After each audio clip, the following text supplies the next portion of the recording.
Hey everyone, this is Jamie Pate, and thank you so much for being here on this video today. It is the beginning of November, and I am diving in pretty hard into my gratitude journal. This is a project I've done for several years, and I am just wanting to share a quick walkthrough, some product ideas, and maybe even a process video. So let's go. Excited to share with you just kind of where I'm going this year. I might have to do like an update on my blog to kind of rehash where I've gone the last couple of years in my gratitude exercise, a very specific exercise in November, because I'm a gratitude girl every day of the year. I talk about that a lot on my blog. If you've never visited my blog, it's just jamiepate.com. I'd love for you to be a regular over there. But this here is the Elizabeth Craft Designs. It's like a sidekick planner. And I saw this and I was just kind of taken by it. It's definitely like this pleather, kind of almost ostrich cover. I love the fact that it has the closure, but I am planning on this to get kind of big. I didn't hate the binders. I think I'm going to have fun with the binders this year. And black, you know, I'm always here for the black, right? But I just knew that once I saw this and was thinking through kind of ahead what I wanted to do this year, the whole junk journal vibe is just, I just love it. I don't do it a whole lot, but I really love this sort of random, lots of layers, lots of inserts, nothing like super specific. It's not going to be a photo album. It's not strictly a journal. It's just going to hold where I'm at. And I'm giving myself permission for this just to fill whatever it needs to hold. For this just to hold whatever it needs to hold, basically. So I just wanted to kind of share that with you. I'm not looking for this to be anything in particular. And I'm here for it. So the next thing I want to talk about is kind of after I saw this, then I started to collect a couple of the Elizabeth Craft Designs. Now, this one I've used already. This is the actual page die for this particular planner. And so this is definitely a great template and a great guide. You can tell I've already drawn outside the lines, which I do the older I get. The lines are just guides, right? They're just suggestions. The lines are just suggestions, but I love having this because it definitely lines up with this hole punch right here. So this has been a great template for me. There are some other fun dies to this. So the rest of this is just bonus, right? A lot of times I do buy dies just for like a particular die, but there's some fun ones in here. This one is Never Give Up is what this one says in a fun handwriting. You can see, of course, the coffee cups. Then we have kind of these wonky circles. That's super fun. And this is But First Coffee. So there's just a lot of bonus pieces to this particular sidekick die, just for your personal, and I'll have these listed, but this is 1768 Sidekick Essentials 4. So then I was kind of on a roll, right? I'm like, okay, I want some more dies to go with these pages. So what do? I bought this one, but this one's for Planner Essentials. You can see already how big this is that it doesn't fit this. I am going to make it work. And actually, I already started playing with this. And you can see here, I just have just the front. But the idea is I went ahead and cut this, and then I trimmed it down to fit my journal. And then I need to back it. But it's got this great place for pockets, and we're like here for the pockets, right? You guys who have been here for a little bit, you have shouted out very loud and clear how much you love pockets. So I thought this was fun. I'm just going to make it work. This particular Planner Essentials dies also came with these beautiful leaves. I have one tucked in here already. It's missing one of its inserts. And I realized after the fact, I kind of liked it with all the pieces inside, but it's really pretty. Super pretty, and it's just tucked in there. I just have a little bit of doodads in here. This is like nothing special, but it's just pretty, right? It's just literally things I had laying around. A little piece of vellum. Here's the Bo Bunny vellum over here. It's a gorgeous vellum.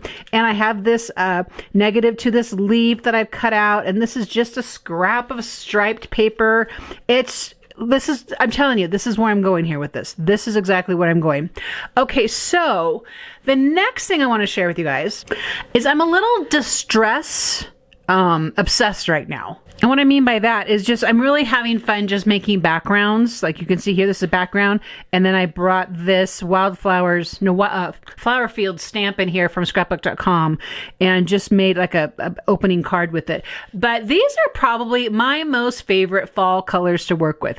And trust me, I've tried with other colors. I have blues in my stash, I have browns in my stash, and they might come to play in here, but these three, dried marigold, tattered rose, Victorian velvet, I just keep returning to them all the time. You can see here, this is just a piece of watercolor paper, I want to say, and then just dabbing it, I got to figure out how to say that word, into the color and just saying, oh, you know what? I really love that. I think it plays beautifully with, this is part of scrapbook.com's Harvest patterned paper. And I think that's here's a great green too. So we're probably going to have to pull some greens out as well. So that kind of leads me to the next part of this journal that I want to share with you today. This cover page, if you will, is probably a good indication of how this book is going to play out this year. But I have a couple ideas sitting here on my table and I want to share those with you today, and we'll probably process through me putting in the next pages. It could be multiple pages. So like this was my first day. And here's the thing, and this is going to be like the podcast little section of this video today, because I just want to chat about something for a moment. And that is, I think there's a couple things I think a lot of things. Have you noticed that yet? One of the things we do is we get really beholden to how something should look. And I have struggled with that literally my whole entire life, which is a really hard thing to struggle with if you are artistic and creative, because you then go about a thing and it has to look like this and it has to fit into this box.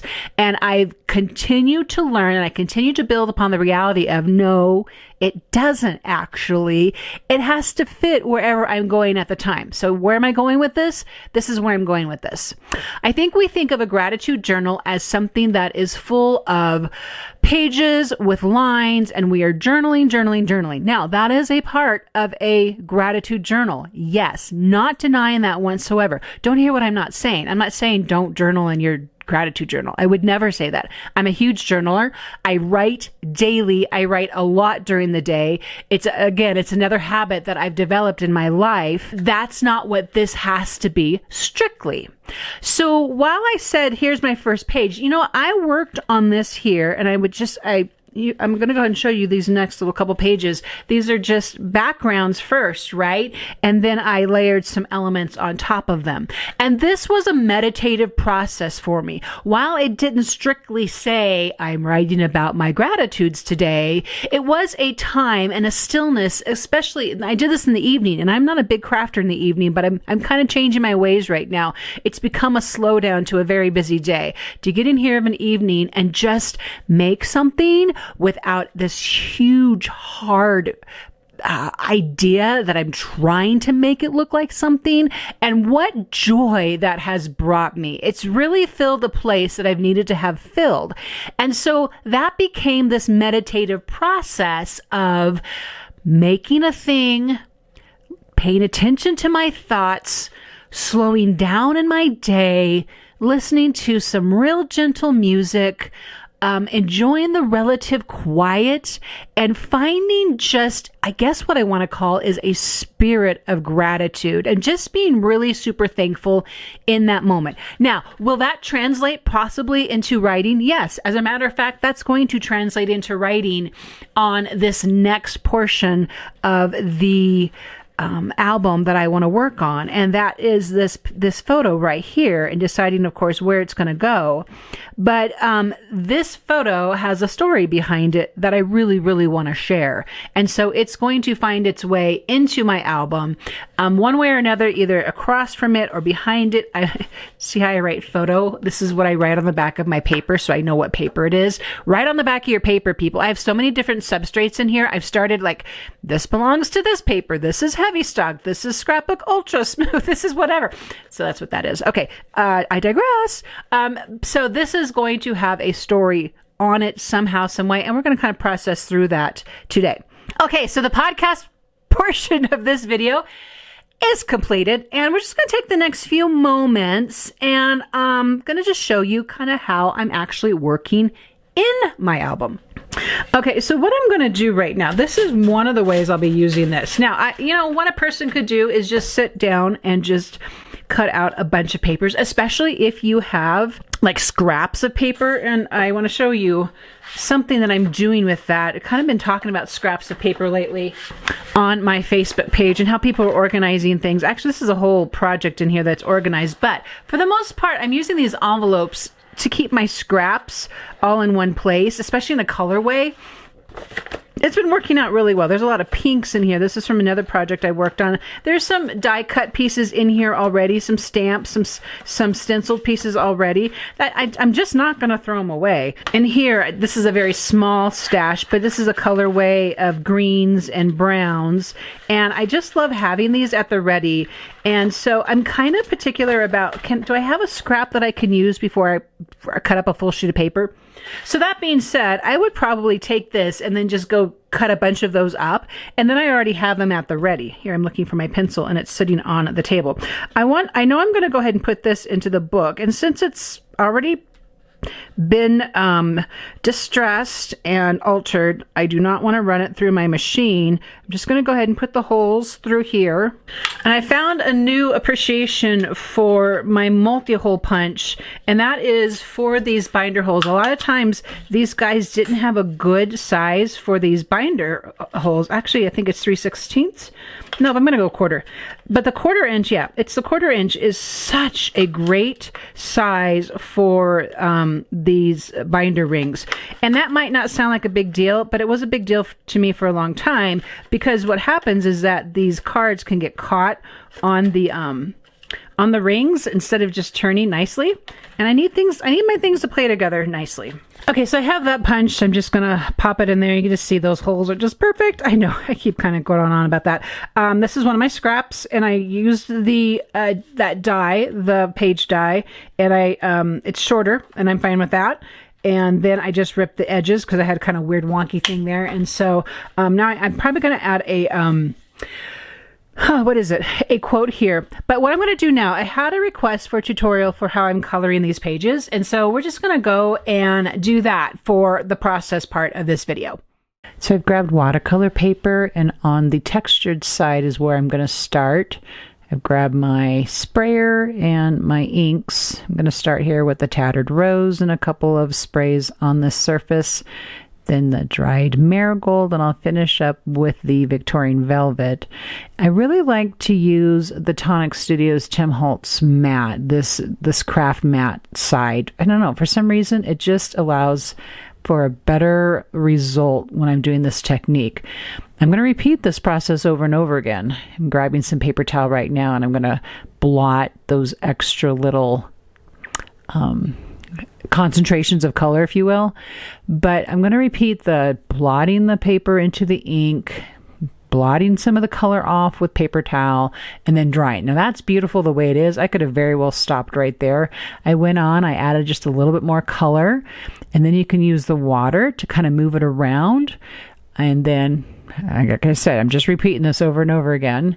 And at this point, I added a little bit more water. I decided to, probably a little bit more than I wanted, but I went ahead and dried it anyway. And then I added big droplets of water. Came in with a paper towel, and I was able to make even more of this distress kind of thing.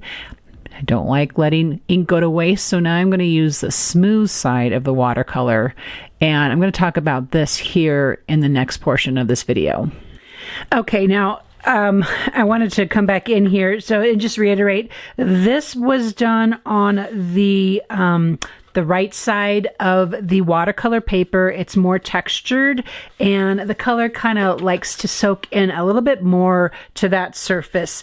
This was done on the back side of the watercolor paper, and it goes on a little less intense and a little more smooth. I'm actually going to use this, but never let ink go to waste is one of my many mantras. So this paper is Vicki Boutin's foundation paper, which I love so much. It's really hard to get.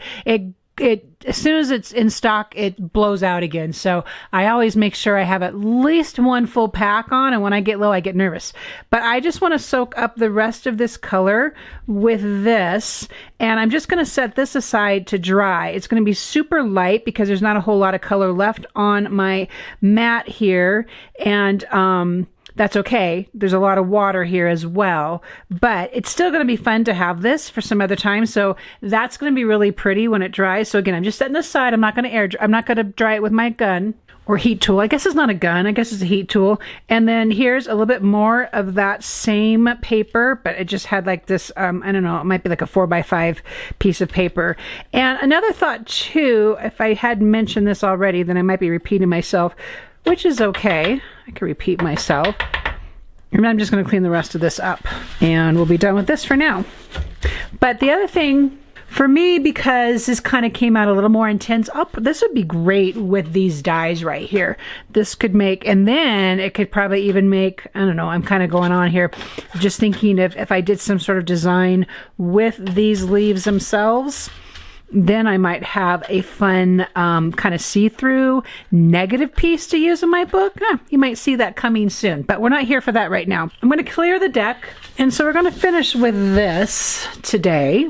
And what I've done, I've already kind of gone through my stash a little bit. I have this Grateful that I found. Remember when I showed you those envelopes of colors, stories of papers? So I have that. This is a little kind of trinket box I've sort of started.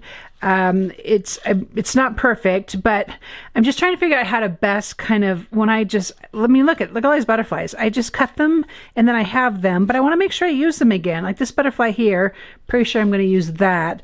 I'm always here for the labels, so I'm going to figure out how to use that. And so for now, I don't know if I want this. I might want this chipboard piece. Now what I'm going to do is, there's a lovely new stamp set called Flower Fields. And I've had a lot of fun this is again one of those kind of turn the jazz on, low lights, but enough light up my workspace to get some things done. And I just had fun playing with these and figuring out like what stem goes with what layered stamp. It was a blast. I loved it. And what I did that night, I wonder if I'm going to go the same way, but I think I will. Hopefully this works. I'm just going to stamp one of these on here. I'm going to go for this lovely stem here. I'm going to use Rusty Hinge. And what I might need to do is come back on the edges of this piece of paper that I'm going to add to my album, and I might need to just add some of the Rusty Hinge in there to kind of connect all that. I just want this to come up here from the edge. That's pretty good, huh? I don't know if you could tell. I like the colorways just fine. You never know. So now what we get to do is, I think it's this guy. Yeah. So I'm going to grab this second piece and layer it on here with the dried marigold. And that's what I did over here with these guys. You can't see the dried marigold as much, but you get the idea. And I just went and just stamped a whole bunch of that, of the different stems along there. So we're going to come up here like this and get that in place. So that's how that looks. Okay, that's all I'm going to do there. But you get the idea. If you want to do some more stems, do some shorter ones. Maybe sometimes I've even used like this stem here just for the stem part to make my floral piece even longer on the card. You can use that option, of course. So I think we're going to come in here. I need to trim this guy down. He's a little wide for this. Oh, and this is, oh, that'll work. Okay, so let's come in here. Just kind of eyeballing it, because I do know I will then trim this and make this a notched tag, just because I like to do that. I just like to notch the things. Now, if you've heard me say this once, I hope you've heard me say this is what I really should say, because the thing about what I'm making here is that a lot of people say, oh, I don't do tags, or, oh, I'm not really a card maker. or I don't really scrapbook. And this kind of an idea here to me is a card front, is a tag, is a scrapbook embellishment. If you can layer like this, you can put this in any sort of arrangement on any sort of holder. We could bring a photo in here. I always just happen to have a photo of my baby girl in here, and you know, it's kind of small, but you get the idea. We could make this a little scrapbook page. This could go in the middle of a bigger pattern paper. I just have to share that. I get so excited. I know I'm so full of a lot of thoughts right now, but I just love the making and what it does to mind, heart, and soul so much that I just don't want people to feel like, oh, I can't do that. I only do this. No, we can do all the things. They can translate into all the areas and into all the ways. And it is such a lovely thing to be able to do. Am I clear on that? Let me know what you think about that in the comments. Okay, so we're going to do this. We're going to do that. This is super quick. This is me trying to wing it, people. I'm just trying to wing it. You know, one thing I do want to do here is just going to use this little cutting space here and score at the top. I don't necessarily want to fold it, but I do want it just to kind of have some extra texture.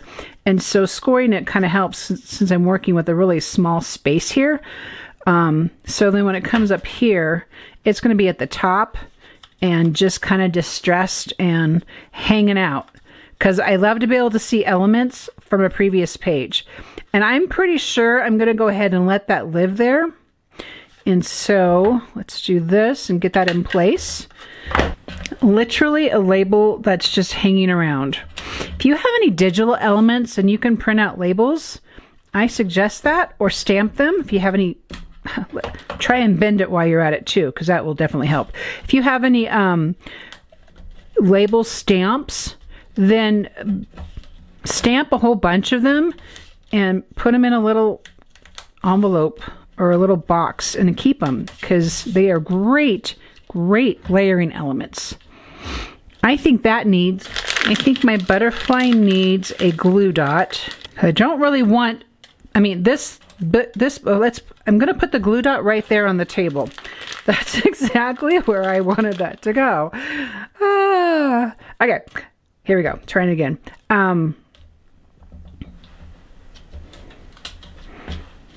Okay. Totally forgot what I was going to say. It's gone. Like Frank Sinatra's cash. It's just gone. Okay. Then I thought this was, I think he's going to, oh, he's stuck in the antenna.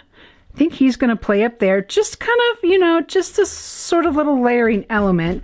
And here's the thing. We're going to call this good for right now, but a lot of things could have still taken place here. You could have used a text or script stamp and added some detail on our little tag here. There's room for a sentiment here. You could stamp it on something and punch it out. You could make a word strip, but I'm not hating this, you guys. I think that's a fun addition to, where's my picture? There it is. It could go just like that. I might not want that background, so I'm going to need to add this in a different way, but that's kind of how I'm going about this year's gratitude journal. And this might not even work like this. I might totally use this someplace else. But I had questions about how to do the background, and that's how I do the background. I'm like, I don't know how else to do it, but what I showed you. Have that ink there, dip it in with your substrate, add water, don't add water, dry it, daub it, stamp it. And I just pray and hope this brings you some value and a way to meditate on gratitude and gratefulness in this wonderful gratitude month. And if you have any questions about this, please leave them in the comments. Happy to address them at another time. In the meantime, if you like this video, I'd love a thumbs up. And thank you so much for being here. And I'll see you in the next video.